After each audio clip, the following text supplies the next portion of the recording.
খায়রুকুম মান তাআল্লামাল কুরআন ওয়া আল্লামা।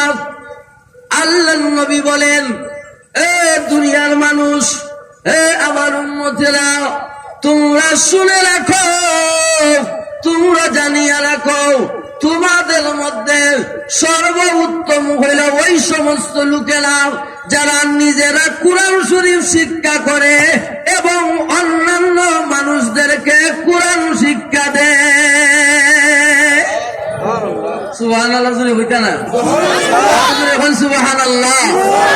আচ্ছা, আমরা মধ্যে কোরআন শরীফ খেয়ে শিক্ষা দেয়, আরো জোরে এখন খেয়ে দেয় আলিম উলামারা দেয়।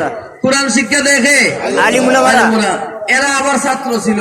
এখন যারা ছাত্র আছে, আপনারা সন্তানেরা কি মাদ্রাসায় লেখাপড়া করেনি? দুই একজনে আরো জোরে এখন করেনি না করে না?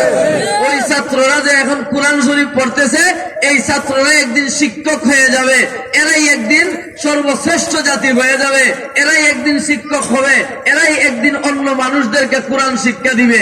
এখন তারা শিক্ষা করতেছে, বড় হওয়ার পরে, আলেম হওয়ার পরে, হাফেজ হওয়ার পরে এরাই মানুষদেরকে কোরআন শিক্ষা দিবে, এরাই সর্বশ্রেষ্ঠ জাতি হয়ে যাবে। সুবহানাল্লাহ। আপনারা চাইননি যে আপনারা সন্তানেরা বড় বড় আলিম হোক, আপনারা সন্তানেরা বড় বড় হাফিজ হোক, আমলদার আলিম আমলদার হাফিজ হোক, আপনারা চাইননি? আরো যখন তাহলে মাদ্রাসা পড়াইবার দরকার আসেনি না নাই? আরো যখন দরকার আসেনি না নাই? সন্তানগুলারে মাদ্রাসায় পড়াই তুইব, মাদ্রাসায় যে